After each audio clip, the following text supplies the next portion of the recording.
Welcome to preparation tutor. Hi दोस्तों, मैं आकाश कुमार और आप देख रहे हैं भारत की स्थिति एवं विस्तार। अगर आप नए हो तो हमारे चैनल को लाइक और सब्सक्राइब करें, जिससे हमारी अगली वीडियो आप तक पहले पहुंच जाए। तो चलिए देखते हैं। और पहला क्वेश्चन है, प्राचीन भारतीय भौगोलिक मान्यता के अनुसार भारतवर्ष किस द्वीप का अंग था? प्राचीन भारतीय भौगोलिक मान्यता के अनुसार जो है भारतवर्ष किस द्वीप का अंग था? तो ऑप्शन ए है पुष्कर द्वीप, ऑप्शन बी जम्मू द्वीप, ऑप्शन सी कांचद्वीप, ऑप्शन डी जो है कुशद्वीप। तो इनमें से जो है ऑप्शन बी सही है, जम्मू द्वीप। जम्मू द्वीप जो है पौराणिक भूगोल के अनुसार जम्मू द्वीप और भूलोक के सप्त महाद्वीपों में से एक है। यह द्वीप जो है पृथ्वी के केंद्र में स्थित है। इसके जो है इलावृत्त और कि पुरुष जो है भारत हर के मुकाल रम्यक कुर और हिरण्यमय से 9 खंड हैं। इनमें भारतवर्ष ही मित्रलोक है और शेष देवलोक हैं। इसके अलावा जो है सागर हैं और जम्मू द्वीप का जो है नामकरण यहाँ स्थित है जम्मू वृक्ष जामुन के कारण हुआ है। और जम्मू द्वीप के जो है क्रमानुसार बड़े द्वीपों के नाम से इस प्रकार हैं, जैसे कि प्लक्ष और सालमल और जो है कुश, क्रौंच, साक एवं पुष्कर। बस यही है, प्राचीन भारत की भौगोलिक मान्यता के अनुसार जो है यह है भारतवर्ष जम्मू द्वीप का अंग था। और अगला जो है दूसरा क्वेश्चन जो है, सर्वप्रथम इंडिया शब्द का प्रयोग भारत के लिए कि जो है भाषा में किया गया है? सर्वप्रथम इंडिया शब्द का प्रयोग जो है भारत के लिए किस भाषा में किया गया है, यानी किया गया था? तो ऑप्शन ए है Urdu, option B Greek, option C Farsi, option D Arabi. तो इनमें से जो है ऑप्शन बी सही है, ग्रीक। ग्रीक जो है लोगों ने अनेक भारतीय नदियों, राजाओं के और शहरों के अपनी भाषा में अजीब नग्न रखे हुए, जैसे ही पाटलिपुत्र को वह लोग जो है पालीबोरथा कहते थे, मथुरा को मोटोरा यानी कि मोटोरा, और बल्ख की बाक्ट्रिया। इसी बीच उन्होंने सिंध को जो है इंडस नाम दिया और झेलम को जो है हाइडेप्स नाम दिया।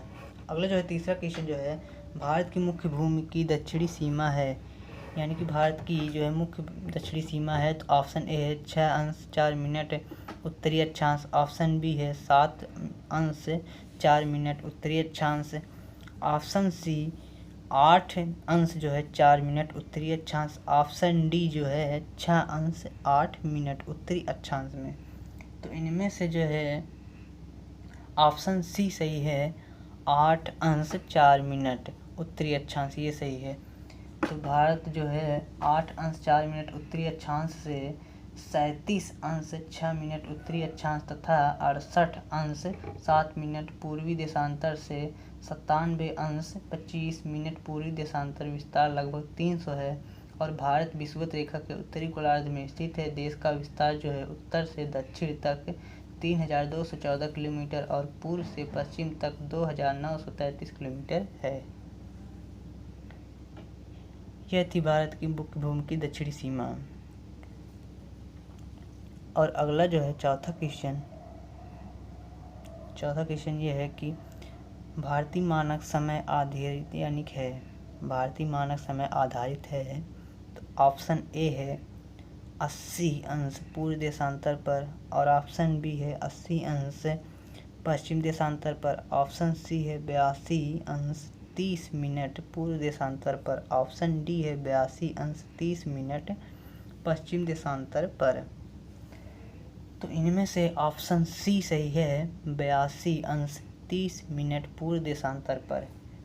यह ऐसा है, माना गया है कि भारत में 82.8 जो अंश है पूर्वी देशांतर, जो कि इलाहाबाद के निकट नैनी से गुजरती है, और समय को मानक समय माना गया है। और भारत का मात्रक जो है GMT से 82.5 अंश पूर्व है, जिसका अर्थ है कि हमारा मानक समय जो है ग्रीनविच के मानक समय से 5.5 घंटे आगे है।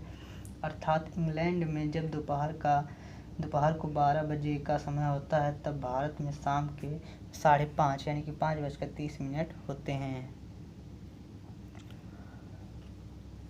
ये तो आप समझ ही गए होंगे, भारत का मानक समय आधारित यानी कि है तो अगला पांचवा क्वेश्चन जो है, भारत का प्रमाणिक समय उस स्थान का स्थानीय समय है जो कि स्थित है।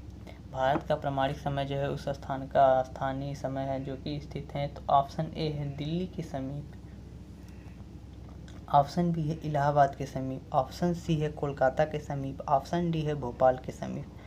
तो इनमें से जो है ऑप्शन बी सही है, इलाहाबाद के समीप।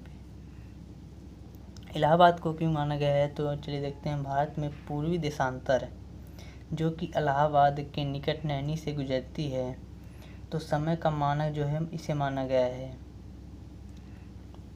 अगला जो छठवां क्वेश्चन है, इंडियन स्टैंडर्ड टाइम और ग्रीनविच मीन टाइम में कितना अंतर है। इंडियन स्टैंडर्ड टाइम और ग्रीनविच जो मीन टाइम में कितना अंतर है, तो ऑप्शन ए है 5 घंटे 10 मिनट, ऑप्शन बी है 5 घंटे 20 मिनट, ऑप्शन सी है 5 घंटे 40 मिनट, ऑप्शन डी है 5 घंटे 30 मिनट। तो इनमें से ऑप्शन डी सही है, 5 घंटे 30 मिनट। 5 घंटे 30 मिनट ये सही है ऑप्शन। तो भारत में पूर्वी देशांतर जो कि इलाहाबाद से नैनी से गुजरती है, तो मानक समय माना गया है इसे, और यह समय जो है ग्रीनविच समय से 5:30 आगे रहता है। अतः जब ग्रीनविच में दोपहर 12 बजे हो तो उस समय को भारत में शाम के 5:30 बजेंगे।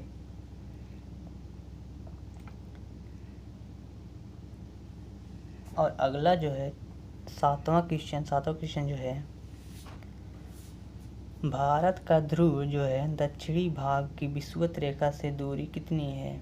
भारत की ध्रुव दक्षिणी भाग की विषुवत रेखा की दूरी कितनी है, तो ऑप्शन ए है 776 किलोमीटर, ऑप्शन बी है 867 किलोमीटर, ऑप्शन सी है 876 किलोमीटर, ऑप्शन डी जो है 916 किलोमीटर।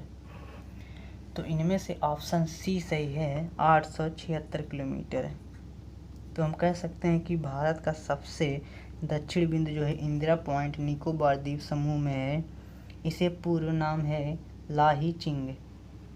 यह पिग्मेलियन पॉइंट तथा पारस पॉइंट विषुवत रेखा से इसकी दूरी जो है 876 किलोमीटर है।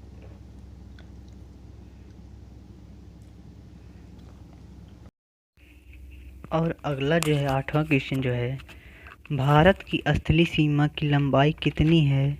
भारत की स्थलीय सीमा की लंबाई कितनी है, तो ऑप्शन ए है 6000 यानी कि 6100 किलोमीटर, ऑप्शन बी है 7516.5 किलोमीटर, ऑप्शन सी है 1200 किलोमीटर, ऑप्शन डी है 15200 किलोमीटर। तो इनमें से जो है ऑप्शन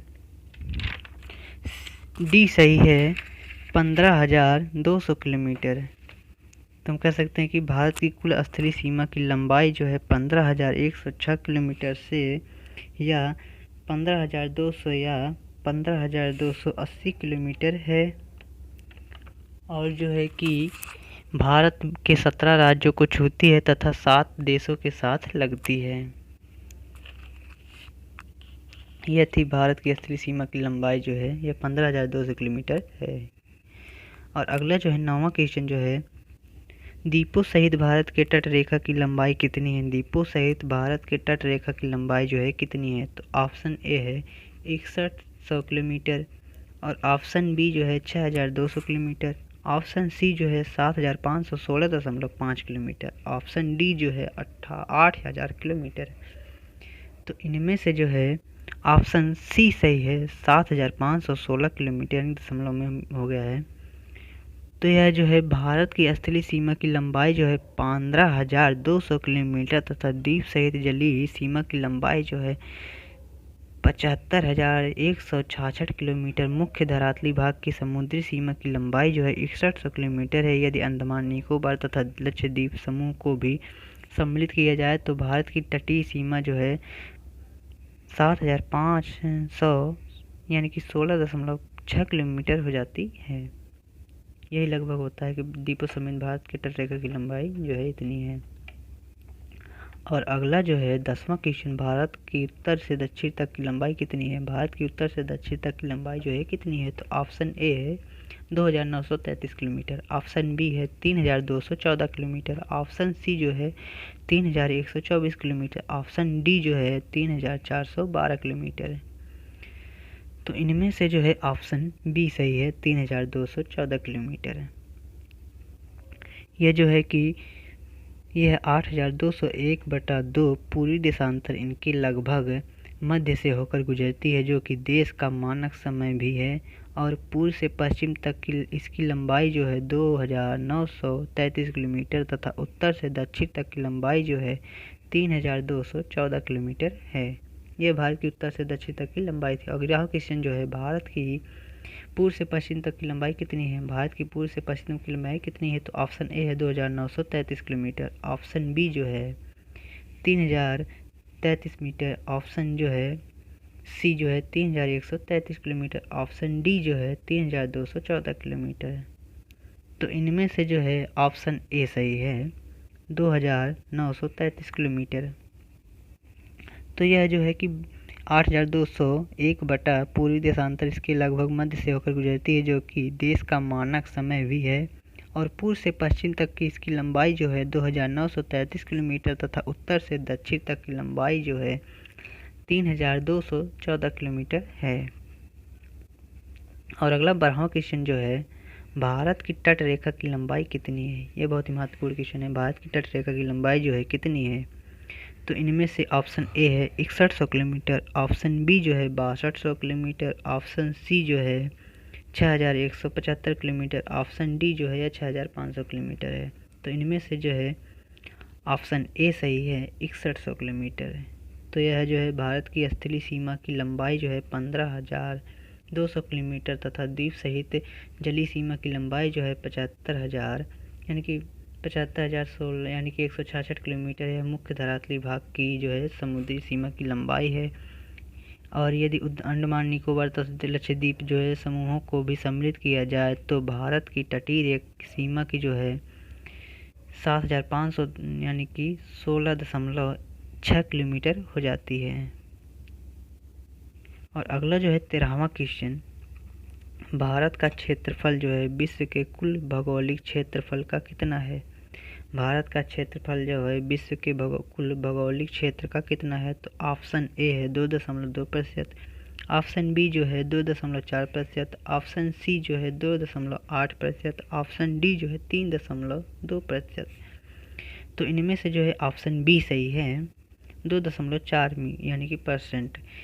यदि देश का क्षेत्रफल जो है विश्व के कुल क्षेत्रफल का मात्र 2.42% ही है, किंतु यहाँ पर विश्व की लगभग 16% जो है जनसंख्या निवास करती है। यहाँ की प्राकृतिक बनावट जो है, संसाधन क्षमता आदि को देखते हुए जॉर्ज बी कैंसी ने अपनी भौगोलिक पुस्तक जो है एशिया की भूमि एवं निवासी में लिखा है कि भारत को महान द्वीप कहलाने की उतनी ही क्षेत्रफल होगा। अगले 14वां क्वेश्चन जो है, भारत के कुल क्षेत्रफल का कितना प्रतिशत जो है भाग पर्वतीय क्षेत्र में यानी कि मध्य समुद्र तट से 2135 मीटर या उसकी ऊंचाई जो है अंतर्गत आता है, यानी कि भारत के। तो इनमें से ऑप्शन ए है 10.7%। ऑप्शन बी है 18.6%। ऑप्शन सी है 27.7%। ऑप्शन डी है 43%। तो इसमें से जो है ऑप्शन ए सही है, 10.7%। तो यह देश के कुल क्षेत्रफल के 10.7% भाग जो है उच्च पर्वत श्रेणियों का विस्तार पाया जाता है और जिनकी ऊंचाई जो है समुद्र तट से 2135 मीटर या इससे अधिक है। समुद्र तट से जो है 305 से 2135 मीटर तक की ऊंचाई वाली पहाड़ियाँ भी देश के 18.5% भाग पर फैली हैं। यह भारत के कुल क्षेत्रफल का यह है। और 15वां क्वेश्चन जो है, संपूर्ण भारत के कितने प्रतिशत भूभाग पर पर्वत और पहाड़ियों का विस्तार पाया जाता है? संपूर्ण भारत के कितने प्रतिशत जो है भूभाग पर्वत पर और पहाड़ियों का विस्तार पाया जाता है? तो ऑप्शन ए है 10.7%। ऑप्शन बी है 18.6%। ऑप्शन सी है 29.3%। ऑप्शन डी है 43%। तो इनमें से जो है ऑप्शन सी सही है, 29.3%। यह जो है देश के कुल क्षेत्रफल 10.7 भाग पर उच्च पर्वत श्रेणियों का विस्तार पाया जाता है, जिनकी ऊंचाई समुद्र तट से 2135 मीटर या इसके अधिक है और समुद्र तट से 305 से 2135 मीटर की ऊंचाई वाली पहाड़ियों को देश का जो है 18.6% भाग पर फैली है। इस प्रकार कुल पर्वतीय भाग की जो है 29.3% है। और अगला जो है 16वां क्वेश्चन, संपूर्ण भारत के कितने प्रतिशत जो है भूभाग का पठार विस्तार पाया जाता है? संपूर्ण भारत के कितने प्रतिशत भूभाग पर पठार का विस्तार पाया जाता है? तो ऑप्शन ए है 10.7%, ऑप्शन बी है 18.6%, ऑप्शन सी है 29.3%, ऑप्शन डी है 27.7%। तो इनमें से जो है ऑप्शन डी सही है, 27.7%। यह जो है देश के कुल क्षेत्रफल के 10.7% भाग पर उच्च पर्वत श्रेणियों का विस्तार पाया जाता है, जिनकी ऊंचाई समुद्र तट से 2135 मीटर या इसके अधिक है। समुद्र तट से जो है इसकी 305 से 2135 मीटर तक की ऊंचाई वाली पहाड़ियां भी देश के 18.6% भाग पर फैली है। इस प्रकार जो है कुल पर्वत भाग जो है 29.3% समुद्र तट से 305 से 915 मीटर तक की ऊंचाई वाले पठार जो हैं भाग का विस्तार भी देश के 27.7% क्षेत्र पर है। और अगला जो है 17वां क्वेश्चन, भारत के कितने प्रतिशत भूभाग पर मैदान का विस्तार पाया जाता है? संपूर्ण भारत के कितने प्रतिशत भूभाग पर मैदान का विस्तार पाया जाता है? तो ऑप्शन ए है 10.7%, ऑप्शन बी है 18.6%, ऑप्शन सी है 27.7% और ऑप्शन डी जो है 43%। तो इनमें से जो है ऑप्शन डी सही है, 43%। यह जो है 43% देश के कुल क्षेत्रफल के 10.7% भाग पर उच्च पर्वत श्रेणियों का विस्तार पाया जाता है, जिनकी ऊंचाई जो है समुद्र तट से 2133 मीटर या इससे अधिक है। और समुद्र तट से 305 से 2135 मीटर तक की ऊंचाई वाली पहाड़ियां भी देश के 18.6% भाग पर फैली है। इस प्रकार कुल पर्वतीय भाग जो है 29.30% है। और समुद्र तट से 305 से 915 मीटर तक की ऊंचाई वाले पठारी भाग जो है यह विस्तार भी देश के 27.7% क्षेत्रफल है। और जबकि शेष जो है 43% जो है विस्तृत मैदान पाए जाते हैं। क्वेश्चन, भारत की प्रादेशिक जल सीमा टेरिटोरियल वाटर समुद्र तट से कितने समुद्री मील तक की दूरी तक है? यानी कि भारत की प्रादेशिक जल सीमा समुद्र तट से कितने समुद्री मील तक की दूरी तक है? तो ऑप्शन ए है 12 मील, ऑप्शन बी है 24 मील, ऑप्शन सी है 111 मील, ऑप्शन डी जो है 200 मील। तो इनमें से जो है ऑप्शन ए सही है, 12 मील। यह जो है प्रादेशिक समुद्री सीमा आधार जो है रेखा से समुद्र में 12 समुद्री मील तक की प्रादेशिक सीमा है और समुद्र में प्रादेशिक समुद्री सीमा तक 12 नॉटिकल मील यानी कि भारत की संपूर्ण अधिकार है उस पर। तो 19वां क्वेश्चन जो है, भारत का संलग्न क्षेत्र कॉन्टिग्यूअस जोन जो है प्रादेशिक जल सीमा के आगे कितनी समुद्री मील की दूरी तक है? भारत की संलग्न क्षेत्र जो है कॉन्टिग्यूअस जोन प्रादेशिक जल सीमा के आगे कितने समुद्री मील की दूरी तक है? तो ऑप्शन ए है 12 मील, ऑप्शन बी है 24 मील, ऑप्शन सी है 100 मील, ऑप्शन डी है 200 मील। तो इनमें से जो है ऑप्शन बी सही है, 24 मील। 24 मील जो है अविच्छिन्न मंडल या संलग्न क्षेत्र आधार रेखा से समुद्र में जो है 24 समुद्री मील तक अविच्छिन्न मंडल सीमा जो है अविच्छिन्न मंडल में भारत को कुल 3 प्रकार के अधिकार दिए गए हैं। पहला ये है कि साफ सफाई का अधिकार है और दूसरा जो है सीमा शुल्क वसूली का अधिकार, ऑप्शन जो तीसरा है यानी कि तीसरा जो है वित्तीय अधिकार।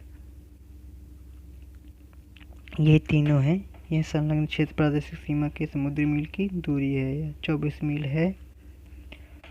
और अगला जो है 20वां क्वेश्चन, भारत का एक आंतरिक आर्थिक क्षेत्र अंग्रेजी में जिसे कहते हैं एक्सक्लूसिव इकोनॉमिक जोन, यह संलग्न क्षेत्र के आगे कितने समुद्री मील की दूरी तक है? भारत की एकांतरिक यानी कि एकांतिक आर्थिक क्षेत्र संलग्न क्षेत्र के आगे कितने समुद्री मील तक है? तो ऑप्शन ए है 100 मील, ऑप्शन बी है 200 मील, ऑप्शन सी है 300 मील, ऑप्शन डी है 400 मील। तो इनमें से जो है ऑप्शन डी सही है, 200 मील। यह 200 मील जो है अनन्य आर्थिक क्षेत्र या आधार रेखा से 200 समुद्री मील तक भारत का अनन्य आर्थिक क्षेत्र है। यह अनन्य आर्थिक क्षेत्र में भारत की जो है 3 तरह के अधिकार प्राप्त हैं। पहला ये है कि 200 मील यानी कि 200 समुद्री मील तक भारत नए द्वीपों का निर्माण कर सकता है, और दूसरा ये है कि वैज्ञानिक परीक्षण करने का अधिकार है, और तीसरा ये है कि आधार रेखा से 200 समुद्री मील तक अर्थात अनन्य आर्थिक क्षेत्र में भारत को प्राकृतिक संसाधनों के दोहन का यानी कि संपूर्ण अधिकार है। उदाहरण के लिए हम कह सकते हैं कि मुंबई हाई जो भारत का सबसे बड़ा तेल और प्राकृतिक गैस क्षेत्र है, यह मुंबई के तेल और प्राकृतिक गैस क्षेत्र है।